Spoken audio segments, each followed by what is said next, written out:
Hi, I'm Aaliyah Millam, the founder of the food blog Premeditated Leftovers and the author of the cookbook Prep Ahead Meals from Scratch.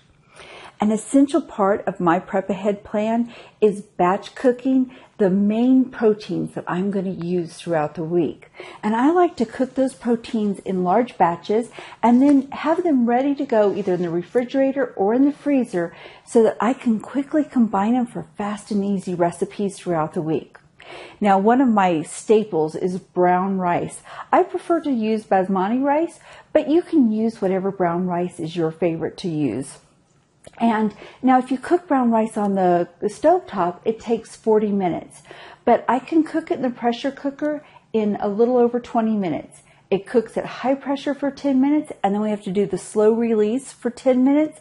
And then after that, we just do the quick release and it's ready. So when I go to cook brown rice for a recipe, I'm going to go ahead and triple or quadruple the amount I need, and then I'm going to store the extra.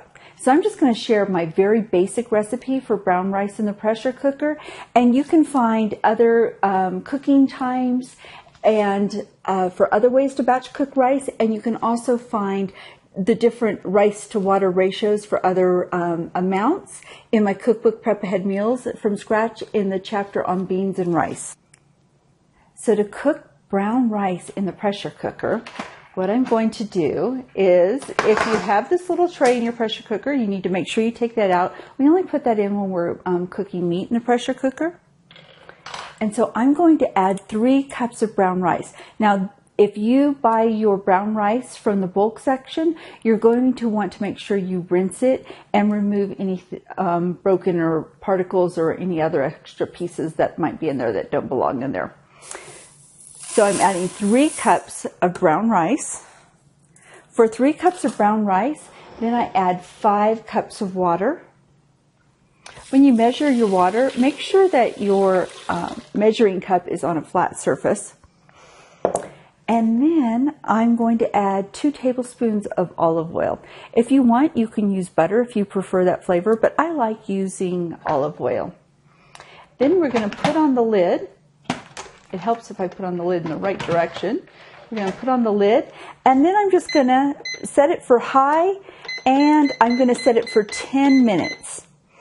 Now, after I've done that, I'm going to hit start, and then I'll be back in 10 minutes, and I'll show you, you're going to be able to hear that it's done, but we're going to be doing the slow release rather than the quick release, and then I'll let you hear, maybe, if there's still some pressure, what the high release sounds like.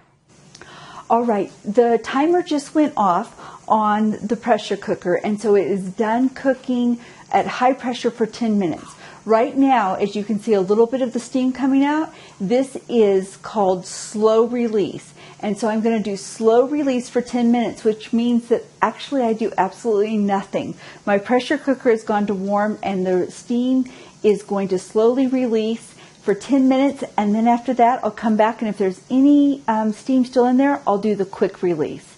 So I'll be back in 10 minutes to show you what I do next. I've allowed the steam to slow release for 10 minutes. I don't know if you can hear it, but there's still a little bit inside there. Now, what I'm going to do is I'm going to use the quick release to release the rest of the steam, and it might make a big burst or it might not. But just in case, I am going to use a pot holder when I flip it. And I'm just going to flip the switch, and it'll flip to quick release.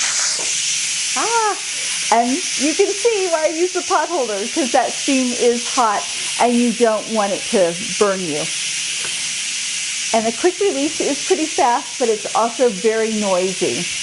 After all of the steam has been released for the quick release, I'm going to store the brown rice in usable portions to use throughout the week.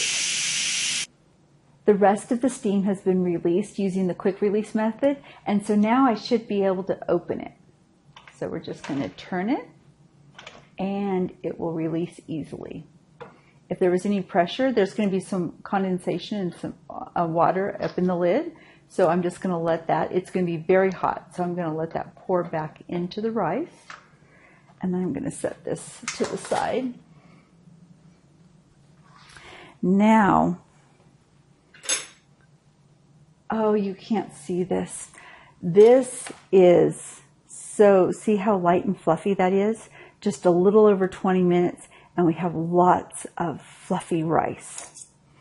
Now what I like to do is I like to store my rice in 2-cup portions. I have these 2-cup glass containers that have lids on them, and then I can choose whether I want to store them in the refrigerator or the freezer. As you can see, 3 cups of brown rice makes a lot of rice. These are each 2-cup containers that I've filled almost full, and then I'm leaving a little bit of room for expansion when they're frozen. Now, I like to wait a little bit, about 30 minutes before I put the lids on. That way it allows them to continue releasing the steam, and that way there will be less ice crystals on the rice. Now, for the amount of rice I'm going to use in the next 2 to 3 days, I can go ahead and just put lids on those and put those directly in the refrigerator now. And I don't have to worry about the steam because I'm not going to have ice crystals. But any of the rice that I'm not going to be able to use in the next 2 to 3 days, I'm going to go ahead and put that in the freezer, and it will keep for 3 months in the freezer. But if I allow the steam to release, then it's going to be much nicer when I pull it out because I'm not going to have the ice crystals on there. When you go to thaw your rice, you can pull it out the night before and thaw it in the refrigerator. If you're in a hurry, you can put it in a pan, a shallow pan of water, and allow it to more quickly thaw that way. If you're making a stew or a chili or a soup, you can add the frozen rice directly to it and it'll thaw really quickly while it's cooking. And if you're in a real hurry, you can take the lid off and put this in the microwave with a paper towel over it for about 2 minutes on high, and it'll very quickly thaw.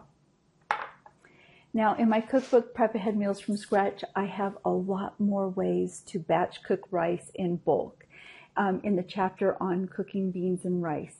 And then afterwards, I have over 20 recipes that use the rice in Prep Ahead meals that you can prepare in advance so that you can really quickly pull them together on a busy weeknight.